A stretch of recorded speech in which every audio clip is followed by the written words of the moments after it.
In the winter of 1793, in a climate of political violence and scientific ambition, Paris tried to build a new way of measuring time. The official story says the experiment was purely rational. The calendar was to be redesigned, the day divided into new units, and the clockwork of society brought into line with reason.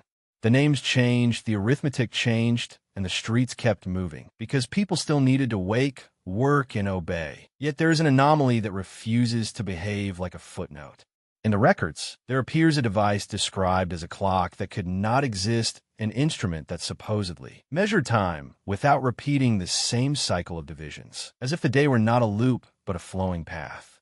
Here is the paradox. The committee designed a system that was meant to replace religious calendars with mathematical clarity, but the clock they referenced seems to contradict their own rules. Some documents speak of a moving reference, a kind of temporal calibration that drifts rather than locks. Other notes insist the opposite, that every unit should align cleanly with a stable rhythm of hours. The more you read, the more the paperwork reveals a ghost, a clock that should have been a clock, yet behaves like an idea. The ink suggests invention, but the structure suggests contradiction. If you think this is just an antiquarian puzzle, ask yourself a question you already know the answer to. How often does your day feel like it has two clocks at once? One that ticks in your schedule meetings, deadlines, obligations measured with stubborn precision, and another, less cooperative, measured in anxiety. The sense that time is slipping, that you are behind even when you are not, that you must constantly recheck the countdown to be safe. When modern life whispers that you are losing control, it does not feel like metaphysics. It feels like a practical emergency. In 1793, the city wanted control too, but their tool was timekeeping itself. A clock, in its simplest form, is not just gears and hands. It is an agreement with reality. It says, this is how long now lasts, and this is how your future will arrive. When an impossible clock appears in history, it is not merely a mistake. It is evidence that humans have always wrestled with the same threat you feel today. The fear that the frame will break, that the world will stop lining up, that your inner life won't match the external schedule. So we are not looking at magic. We are looking at lost human technology of attention, of meaning, of how a community chooses what counts as time. The enigma invites a shift, from wondering how a device could contradict itself, to asking what kind of mind built it, and what kind of mind needed it. Because a clock that doesn't exist may be less about hardware and more about a missing method for steering perception when life refuses to feel stable. Keep that tension with you. If history can hint at a way to measure time differently, even imperfectly, then maybe your own anxiety about the clock is not a personal failure. Maybe it is a sign that your relationship to time needs a new calibration, one grounded not in chasing minutes, but in recovering the part of you that knows how to be present even when the schedule demands speed. Let us open the archive further and see what the impossible clock was trying to teach. In the late 18th century, the story the official records insist on is clear, almost comforting. Ang pio sponso ipsovitois. Navigators plot latitudes by the sky. Astronomers refine tables. Clockmakers perfect mechanisms so that a ship can cross oceans without losing its return date to uncertainty.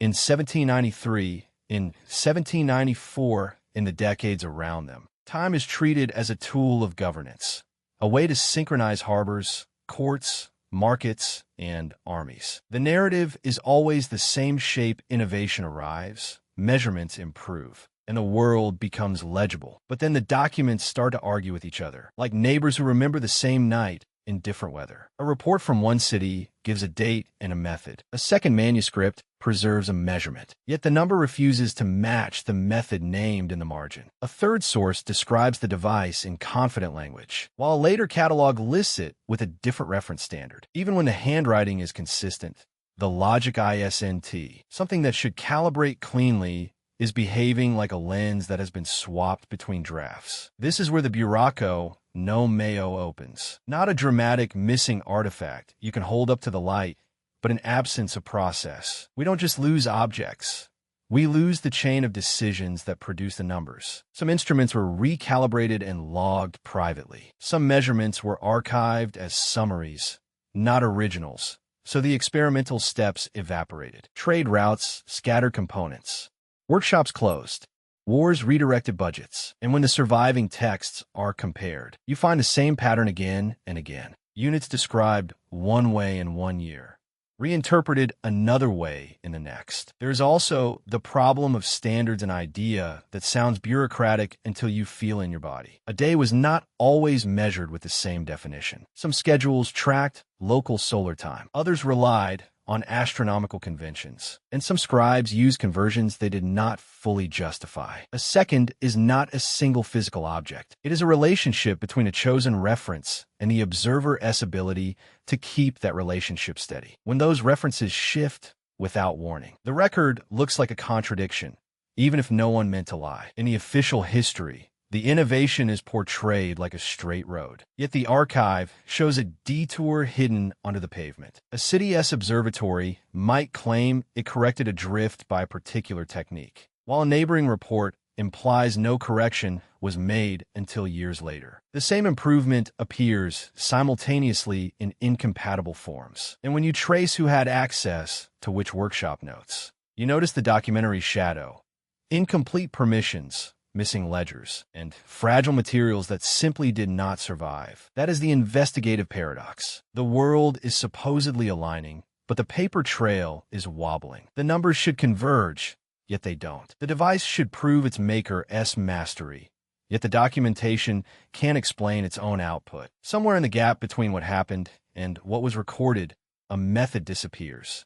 Not magic method. So the official narrative becomes a mask that almost fits. It covers the innovation, but not the friction. The gap in the middle is not merely historical damage. It is a clue to how humans tried to command reality with measurement, and how measurement fails when the mind behind it cannot stay consistent when perception, priorities, and standards drift. Keep your attention on that drift. The next part will ask a sharper question than what went wrong. It will ask what kind of lost human technology could make timekeeping feel, on the page and in the workshop, like it was insisting on a different reality. When a record breaks like that, it tempts us to reach for the supernatural. But the archive teaches a quieter rule.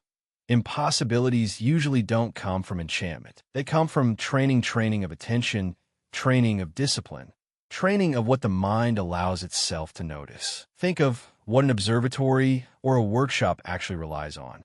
It is not only instruments. It is the observer who decides what counts as a correct reading. It is the standards shared among people who may never have met across months and empires, agreeing sometimes imperfectly on where the measurement begins. The anomaly becomes less like a ghost and more like a missing interface between perception and record. In the historical reports, you can feel the human pressure. Someone is chasing consistency while the conditions want to cooperate. Fatigue, weather, calendar confusion, even the mood of the person making the final entry. The official text sounds steady, as if time were a straight line. Yet the method underneath is fragile, because attention is fragile. If a craftsperson trains themselves to watch for patterns that others dismiss as noise, they can produce a correction that looks impossible on paper, not because the world changed, but because the observer's threshold did. This is how lost technologies often work. Not gears and voltages, but habits of seeing. In many ancient disciplines, accuracy was not merely a talent. It was a regimen. Observers practiced holding a question still while the surroundings try to pull it away. They learned to separate signal from expectation, to repeat a process without letting the mind fill in gaps with what it wants to be true. When you hear the ticking in your mind, you're already experiencing the principle. The mind either steadies itself or accelerates into assumptions. Now, connect that to the wobbling paper trail we uncovered. If two groups used similar instruments, but different attentional discipline, their outcomes can diverge while their descriptions claim the same method. One set might have corrected drift by refining what they considered the start point of observation. Another set might have postponed correction because their protocol demanded longer verification, waiting for certainty instead of forcing it. The numbers then don't converge, not because the universe resists calculation, but because the human interface between measurement and belief was never the same. Measurement fails most dramatically when the person behind it cannot stay consistent. Inattention is a kind of hidden parameter. It changes what you register, what you ignore, and what you later remember as what the data showed. The archive's friction, the missing ledgers, the incomplete permissions. The fragile materials points to something even more basic. Knowledge depends on continuity of practice. Lose the practice, and the result becomes unrepeatable, even if the tools remain. So the question shifts from who cheated time to how do they train the mind to face time. The spiritual weight here is not mystical, it is psychological. When you cannot keep your standards still, your world becomes negotiable. You start to accept what is easy to notice and dismiss what is inconvenient to verify.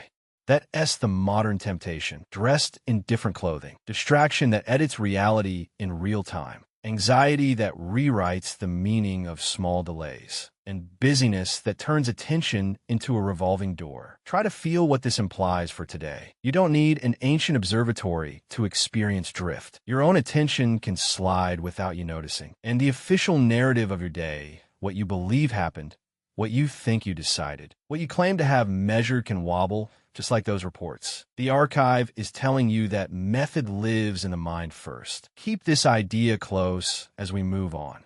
The next step is not to chase more inconsistencies. It is to identify the training pattern hidden inside them, the way a disciplined perception could make a world seem stable, even when timekeeping on the surface keeps contradicting itself. What the archive asks of us is simple, and that's why it is hard. Treat time as something you handle, not something that happens to you. The old record keepers weren't only measuring minutes. They were protecting a kind of inner reliability. When their instruments disagreed, they did not immediately declare the world broken. They asked what in their own perception had shifted. Here is the psychological mechanism hidden in the paradox. If you let your attention drift for an hour, you will later remember that hour as if it were stable, even when it was not. Memory becomes a courtroom where the mind edits testimony.